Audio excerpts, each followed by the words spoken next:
আমার কোনো সঙ্গে কথা বলতে দিন, একবার ওনাকে রেখে দিন প্লিজ প্লিজ। আমার কথা বলতে হবে ওনার সঙ্গে কথা হবে না। না না একবার চলে গেছে। আমি বেশি সময় নেবো না, এক মিনিটের জন্য, 1 মিনিট, বেশি সময় নেবো না। আমি 1 মিনিট কথা বলবো ওনার সঙ্গে। যেতে দিন আমাকে, দেওয়ার মশাই, আমি যেতে দিন না আমাকে। কি চলে গেছেন মানে কি? আরে চলে গেছেন মানে কি? আমার কথা না শুনে কি করে চলে গেছেন উনি? আমার আরে মন্ত্রী মশাই, আমার কিছু বলার আছে, আমার কথা চলো। দেখলেন তো, বলেছিলাম না আমার চারদিকে শুধু অন্ধকার আর অন্ধকার, বলেছিলাম না।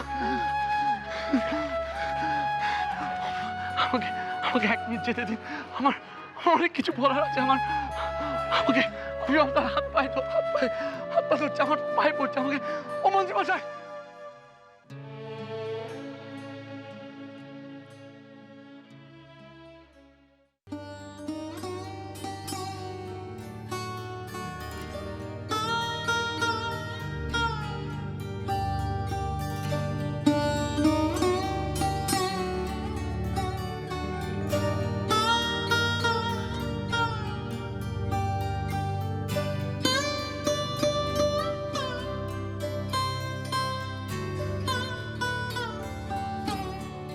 মা, তাই তো বলি, আমার মন কেন এত অঞ্চল করছে। অসুখ বাঁধিয়ে বসলি মা? নে, বস।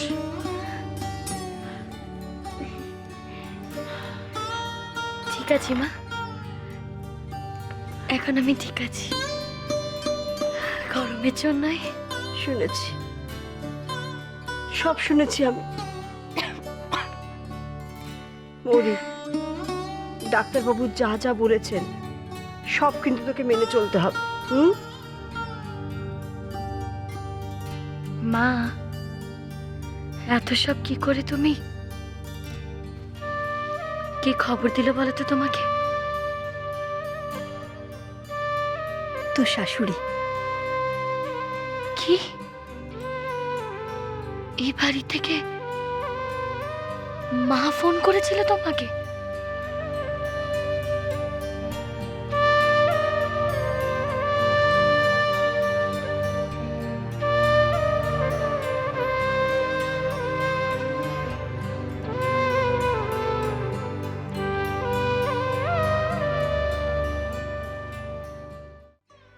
সত্যি মা ফোন করেছিল তোমাকে?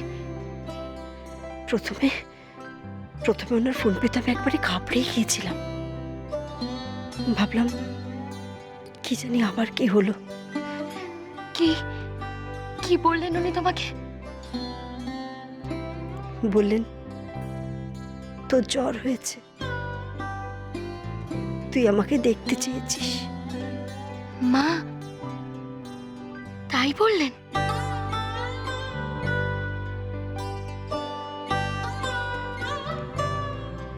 মা হঠাৎ? ওনাকে কিন্তু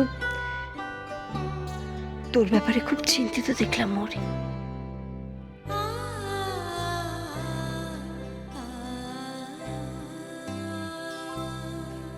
মরি, এই মা, মা কি ভাবছিস আবার তুই? না, কিছু না।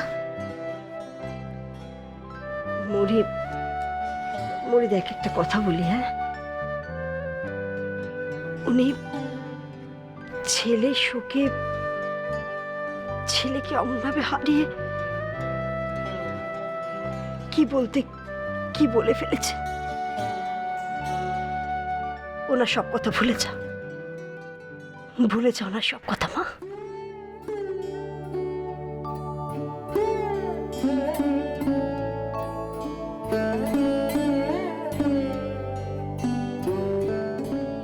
জানো মা, মামিমা আমার সাথে খারাপ ব্যবহার করলে মা আজকাল প্রায় বাধা দেন।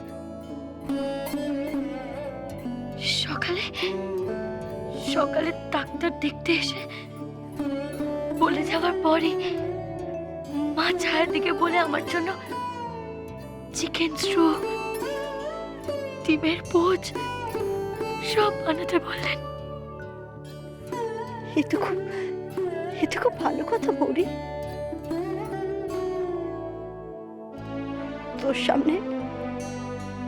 সামনে সারাটা জীবন পড়ে আছে।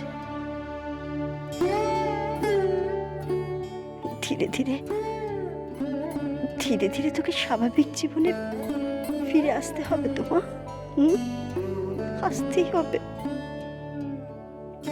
আর এতে যদি তোর শ্বশুরবাড়ির সমর্থন থাকে তাহলে তো কোনো সমস্যাই থাকে না। মা, তোমার সংস্কারে বাঁধবে না? আমি যদি আমিষ খাই,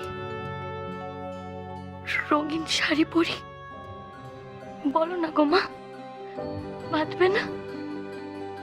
না, বাঁধবে না।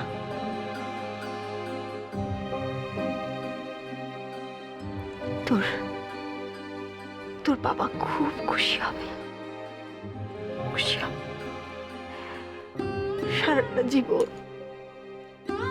সারাটা জীবন যে তোর সামনে পড়ে আছে মা। জানো মা, যখন মামিমা আমাকে জোর করে সাদা শাড়ি পরিয়ে দিলেন, তখন তো আমি মন থেকে বিশ্বাসও করতে পারিনি যে ও আর নেই। মৌরি, তুই এত বড় একটা জীবন এইভাবেই কাটাবি? আমাকে মন থেকে সায় পেতে দাও মা। কিছুটা সময় গেলে আবার হয়তো আমি আগের মতন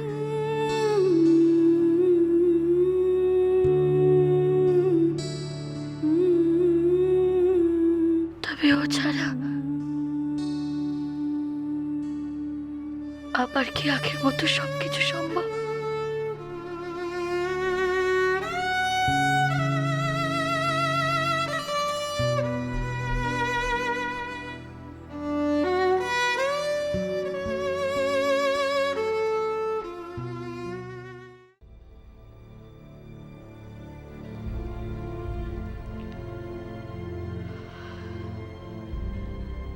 এই তাহলে তোমার শেষ কথা?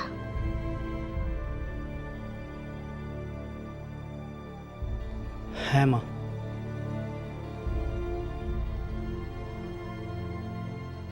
মহুয়াকে তুমি রেজিস্ট্রি করে বিয়ে করছো? আমার আর কোনো উপায় নেই।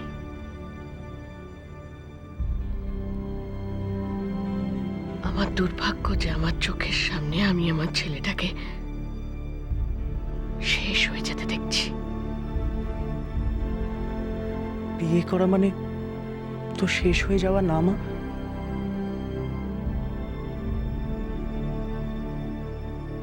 তোমার ভবিষ্যৎ নিয়ে আমি কত স্বপ্ন দেখেছিলাম। আমি তোমার সব স্বপ্ন এক এক করে পূরণ করব মা। তুমি শুধু এই বিপদের সময় আমার পাশে থাকো। অসম্ভব। জেনে শুনে আমি কি করে তোমাকে ধ্বংসের মুখে ঠেলে দিই বলতে পারো?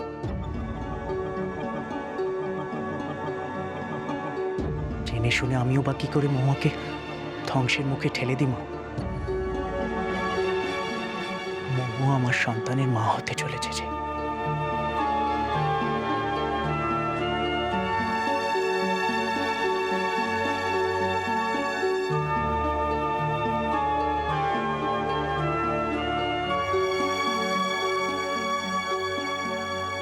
মা, তুমি যেরকম আমাকে ভালোবাসো সেরকম আমার আর মহুয়ারও অধিকার আছে আমাদের সন্তানকে একইভাবে ভালোবাসার। চুপ কর।